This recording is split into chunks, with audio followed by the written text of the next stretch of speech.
Assalamualaikum warahmatullahi wabarakatuh. Selamat pagi anak-anak ibu semuanya. Pada pagi yang cerah ini, mudah-mudahan anak-anak ibu juga ikut cerah, berbahagia dan senang selalu. Mudah-mudahan anak-anak ibu nanti dalam mendengarkan materi yang akan ibu sampaikan juga merasa senang. Baiklah anak-anak ibu, pada pagi hari ini kita akan melanjutkan materi kita yang mana pada minggu kemarin kita telah selesai membahas materi bab 1, yaitu mengenai interaksi antar negara-negara di benua Asia dan benua lainnya.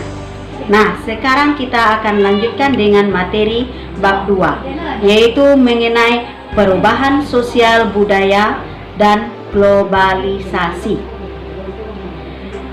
Sebelum ibu menerangkan materi ini, terlebih dahulu ibu akan menyampaikan tujuan anak-anak ibu mempelajari materi ini. Ya, apa tujuannya? Tujuannya adalah yang pertama, anak-anak ibu dapat menjelaskan perubahan sosial budaya. Yang kedua, dapat mendeskripsikan hakikat globalisasi. Dan yang ketiga, anak-anak ibu dapat mengidentifikasikan dampak globalisasi dan upaya menghadapi globalisasi. Nah, itulah tujuan anak-anak ibu mempelajari materi ini, ya, supaya nanti anak-anak ibu bisa tahu apa yang harus anak-anak ibu perhatikan saat ibu memberikan materi ini. Nah, sekarang kita akan lanjutkan dengan materi yang akan kita bahas, yaitu yang pertama mengenai perubahan sosial budaya. Ya, perubahan sosial budaya menurut ahli, ada beberapa ahli yang memberikan pengertian tentang sosial budaya ini. Diantaranya yang pertama adalah menurut Selo Sumarjan. Menurut Selo Sumarjan, perubahan sosial budaya yaitu perubahan pada lembaga-lembaga kemasyarakatan di dalam suatu masyarakat yang mempengaruhi sosialnya, termasuk nilai-nilai, sikap, dan perilaku di antara kelompok dalam masyarakat. Nah, itu yang pertama, ya, menurut Selo Sumarjan, yaitu perubahan yang terjadi dalam suatu masyarakat yang mempengaruhi sosialnya, termasuk adalah nilai, kemudian sikap dan perilaku. Yang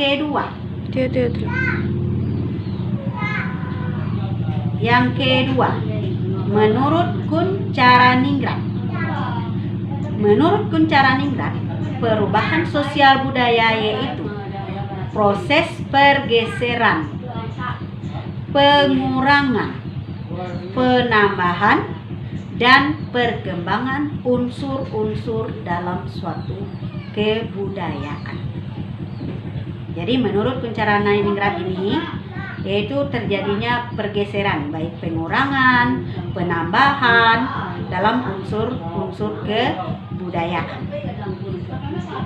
Nah, kemudian perubahan kebudayaan meliputi aspek yang mendasar. Ya, perubahan dari kebudayaan yang mendasar seperti peralatan,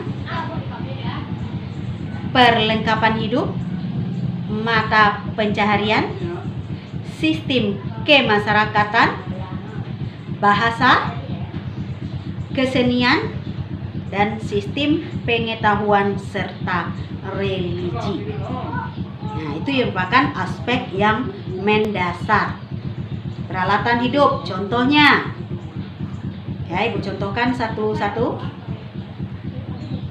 yaitu seperti dalam keluarga kita, dalam kehidupan rumah tangga, seorang ibu biasanya memasak dengan menggunakan kayu api, ya. Kemudian terjadi suatu perubahan, ya.